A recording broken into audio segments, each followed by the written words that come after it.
Hello HEMA friends and welcome to this new video. So today I am going to review the SIGI concept, which I received 4 to 5 months ago, probably you already know.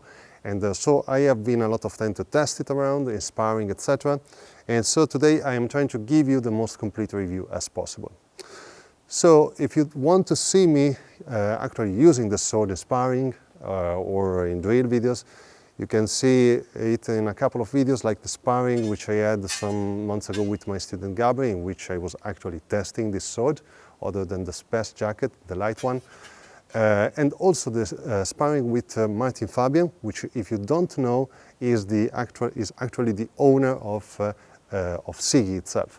So that said, let's start by saying that this sword can be resumed, let's say, in one single word, which is safety. So all the SIGI lines, I will say, they made different swords, are built around the concept of, let's say, safety first, as far as I understood. And this sword represents this concept pretty well, especially in regards of thrusting. So this sword, and I want to start by this feature, which I think is the most characterizing one of these kind of swords, of long swords at least, is that you can thrust at the opponent not only by presenting the flat to the ground, which is the way in which you can make the sword flex more easily, but you can also thrust the opponent while keeping the sword basically almost perpendicular to the ground, and the blade starts flexing anyway, which, if you don't know, is not something really that you can take for given in other swords. I will say that most of the time, almost every time, when you thrust with the, let's say, blade perpendicular to the ground, you tend to get the blade stuck and it remains stiff and you hurt your training partner. This is a common thing among feathers, replicas, etc., because it's harder to, you don't help the flex by thrusting with these angles. Instead, with this angle, it's okay. But with this sword, you can thrust almost in every single angle, and the blade starts to flex anyway. So this means that you can train a lot of actions, like scambiare di punta, for example, talking about Fiore, which keep the sword almost perpendicular to the ground while thrusting, and at the same time practicing without, let's say, any concern for the safety of your training partner, because the sword does the job pretty well. So it flexes in every single angle that you want to thrust from, which is really, really cool.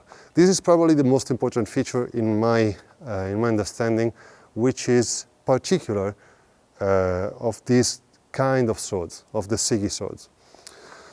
So it's so good for thrusting that we started to, in my club, to basically only use this kind of swords while doing, let's say, particularly focused thrusting training sessions, because at least for me, I don't even need the plastic plastron underneath my jacket to do this kind of training if I use this kind of sword.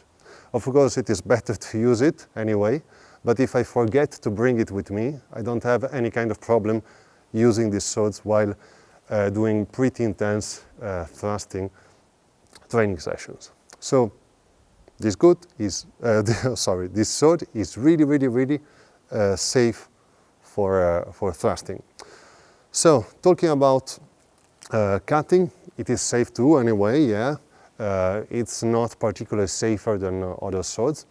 In certain situations, it is better to be hit by this sword compared to others, simply because it is so flexible that sometimes when you hit from certain direction, the blade starts to flex in many different axes, which is a good and bad thing for various motivations, which we will see after.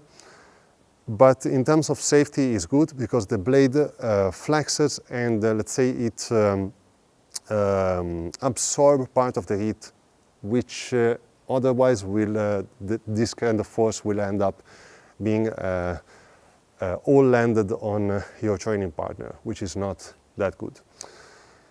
But generally speaking, the most important safety feature is in regards of thrusting. That's my personal opinion. So, really safe sword, very good for training, probably the safest I have tried. I'm sure that is the safest I tried till now. Of all the swords, the feathers, etc., which I used. There are others safe as this one, I don't know, but I am pretty sure this is probably the safest sword around right now. So, this is the most important thing. So the shape overall in terms of aesthetic, I kind of like it. I really like the pommel, I really like the crossguard, it's also kind of long. I can't remember how much centimeters it is, but like it's longer than any other crossguard I used till now. So it's like 30 centimeters or so, even more. And this is really good, of course, when you have to parry a cut on this side, which is trying to hit your arm, and you just go like this, and the crossguard protects you. Of course, you create a habit for this kind of crossguard, which is like pros and cons. So you create a habit for any kind of crossguard anyway. So you have to adapt to this kind of protection, new protection. So the shield is kind of big. It's mainly an aesthetic thing, as Martin told me. There is, of course, the thing that it protects your thumb better in certain situations. Is in terms of how it results on the sword, is the only thing I'm still trying to decide if I like it or not. I will say I'm in the middle. It's kind of huge, but the shape is aesthetically pleasing. So yeah. The blade is kind of simple, let's say, in terms of aesthetic at least. In terms of mechanics, it's like surprising because of the safety level it has. There is some kind of, let's say, tapering, meaning that the blade is lesser stiff here sorry, not stiff, is lesser wide, let's say, here compared to here. And also there is this interesting safe tip here, which is very good. It increases the surface that makes contact with the opponent, so it's another safety tool which is greatly appreciated. And so that's the sword. Oh, also I forgot to mention the handle. That you see I have this kind of this style of handle, which I can't remember how it's pronounced in English, but anyway, I really appreciated this kind of shape. It's really cool. Comfortable handle, by the way, also not only aesthetically pleasing, and also comfortable pommel. So it's really good if you handle the sword by the pommel. It's a really good shape. So yeah, aesthetically speaking, is pleasing. In terms of, let's say, handling, the sword handles pretty well. I was used mainly to shorter blades, so that's why that for me was a changing. I started to play around with a 135 centimeters weapon before receiving this one.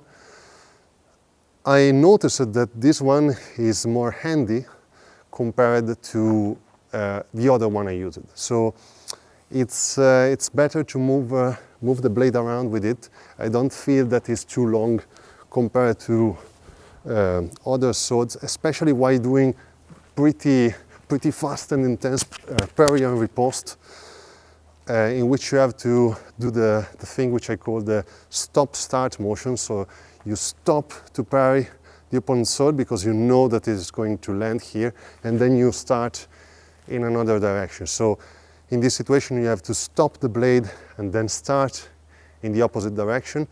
So if you don't have a sword which handles pretty well, it's super hard to do it. With this sword, it's very good to do it, so it fits my style of fencing, let's say. I had to adapt to it a little bit, mainly because it's longer. So in certain motions, you have to charge your cuts in a, let's say, slightly bigger way, while other times, that's the paradox, other time you can do it in a shorter way because of the big handle, which make you able to use the handle as a leverage in a better way compared to a shorter one. So a little bit of adaptation on my part at least. That said, the weapon handles pretty well, as I said. Is fast, it's light in my hand. I feel it lighter than the other SIGI which I have, which is the sheatless one. This one feels lighter, and it feels really easy to, as I said before, change direction really fast, which is one of the main features of my fencing, and I think it fits my fencing properly. So let's say that in a sense is a good Fiorist sword, as far as I conceive and perform my Fiore, let's say. So that said, as I said, it feels light, but it's not too light. So you have a good amount of weight in your hands when you cross with the opponent's sword. So it's like 1,560 or something grams. So it's a very good weight for a feather, in my opinion. And at the same time, even if this is the weight, as I said before, it feels more light than the weight that you are handling, which is really cool. So, as I said before, there are pros and cons about this being, let's say, flexible. One of it is that if you are striking the opponent and the opponent parries, sometimes he feels contact even if you do not hit him actually with the actual blow. So the blade flexes on different axes, and he feels that he has been reached by the blow. So if you don't have these in mind, so if you don't are used to this kind of contact, which the more you get used, the more you understand that are different compared to being actually hit by the blade. It's like a flick, like a modern fencing flick. When you receive this kind of blow, sometimes my students, for example, or my training partners, generally speaking, stop because they think they have been hit by the opponent, which generally speaking sometimes is bothering because you have to say, yeah, but I'm not actually ended up hitting you. So it's like, oh yeah, but I felt something. So sometimes can be bothering in some situations, but it's a good trade on the other side because you can perform actions faster. You can do not care too much. Let's say you can care lesser for the opponent, which is something more in line in terms of fighting. When you are fighting someone, you should not care for him. Actually, it's the opposite. So that's the most important thing about this sword being safe. But of course, you have to trade this kind of thing. You have this kind of component of having the sword so flexible that it can, let's say, overcome sometimes the parry of the opponent. This is true also for other mechanics. So if you are thrusting and you start to push your point in line in this way, you see that it is flexing and it can enter into the crossguard of the opponent, overcome it and thrust into the gap, even if the opponent ended up, let's say, parrying the thrust. So here we can enter a huge discussion, which is a never-ending discussion like, yeah, but this is actually the sword you're using, so these are the quality of the sword you're using, and so you're fencing with this sword, you're not representing another sword, and so you're actually using the mechanic of this sword in the proper way to achieve the better result. On the other way, we can say, yeah, but I want to represent a more real sword, more stiff, etc. So that action would not have been able to land in a realistic situation. I am in the middle. I consider both these statements true, and I think that this is a good training tool.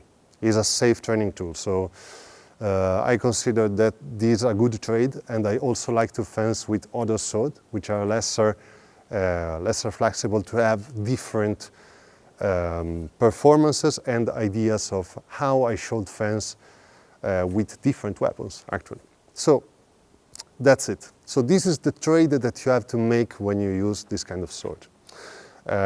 It's flexible, and someone can use the flex, and the flex may happen in situation when you don't want it to happen, so cutting, for example. But other than that, this sword doesn't have any other issue. Like, in terms of the steel quality is really good. I have never seen a blur over it. So I have not prepared the sword for the video. So it is as it was yesterday. And I can pass my fingers over it. It received a lot of strong hits, believe me, but there is not a single blur over it. So it's perfect, basically. The shape is very good. The steel is, the quality of the steel is really, really, really high.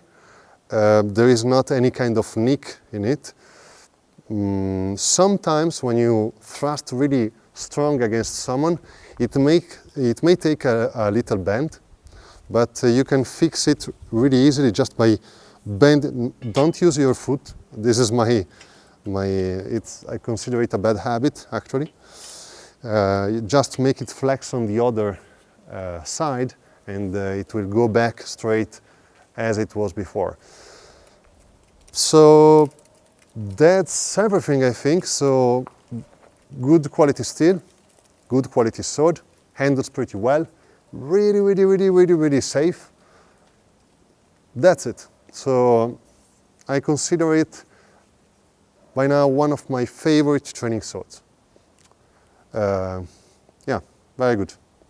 So thanks for watching, people. I hope you found this video useful in some ways. Remember that if you want to support my channel, you can just drop a sub, as always. Or if you want to help me even more, check my Patreon page, link in the description. So, thanks for watching, people, and as always, see you next time.